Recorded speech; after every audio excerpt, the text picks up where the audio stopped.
She was found in a ditch off Highway 61 in Mississippi.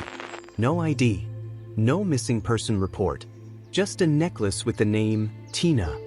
For 35 years, no one came looking, until a sketch, drawn from memory by an aging inmate, unlocked one of the darkest mysteries in American criminal history. The most prolific serial killer in U.S. history.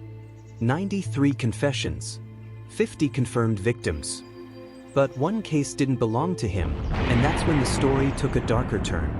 Samuel Little was born in 1940 in Georgia.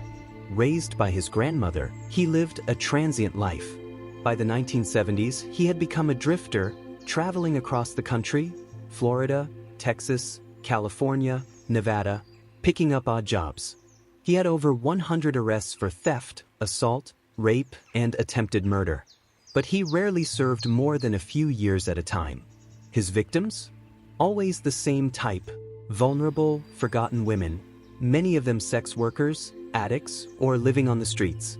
Police often didn't investigate thoroughly. Some victims were never even identified.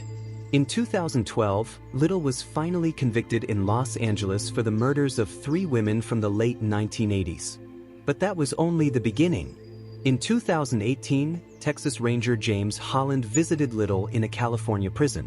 Little, now frail, in his late 70s, told Holland he wanted to talk. He confessed to 93 murders spanning from 1970 to 2005. What made Little's confessions chilling wasn't just the number, it was his memory. He couldn't recall dates or names, but he remembered faces, down to what his victims wore, how they smelled, how they laughed. He began drawing them, portraits from memory. The FBI later matched 50 of these confessions to real cold cases. Case 1. The Motel Ghost, Los Angeles, 1981. A woman was found in a downtown LA motel, strangled with no signs of struggle. Case went cold. Little's sketch in 2019 matched her face. Her name was Mary Ann Jenkins. Her daughter had been searching for her for decades. Case 2. The Highway 61 victim, Natchez, Mississippi, 1984. Found near a drainage ditch, no ID, no leads. Little remembered her blue dress and necklace. She called herself Tina. DNA later confirmed her identity as Tina Marie Farmer, missing since 1984. Case 3.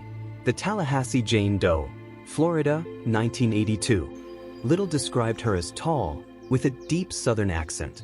Police had logged her as an overdose. It wasn't, she'd been strangled.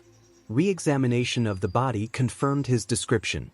Her name was Angela Holmes. These victims had long been buried, many even unnamed, until Little spoke. But there was one sketch Little didn't claim: a young woman named Darlene Reese, who vanished from Montgomery, Alabama, in 1977. Her sister, Marcia Reese, had fought for years to get attention to her case. Darlene had left for work one day and never returned. Her car was found abandoned near a rail yard. No blood, no signs of struggle. Marcia believed her case matched Little's MO. So why didn't he mention her? The FBI showed Little her photo. "I didn't kill her," he said, "but I know who did." He hesitated, then gave a name: Earl Buchanan. Earl Buchanan was an old associate of Little's from the late 1970s. Another drifter. A petty criminal with a violent streak. He had a record stretching across Texas and Louisiana, including multiple arrests for assault and kidnapping. When questioned, Buchanan first denied everything. But DNA recovered from Darlene Reese's abandoned car told a different story. It matched Buchanan. When confronted, he confessed. "Me and Sam, we had a pact. Some were his, some were mine." Samuel Little had taken credit for some of Buchanan's victims.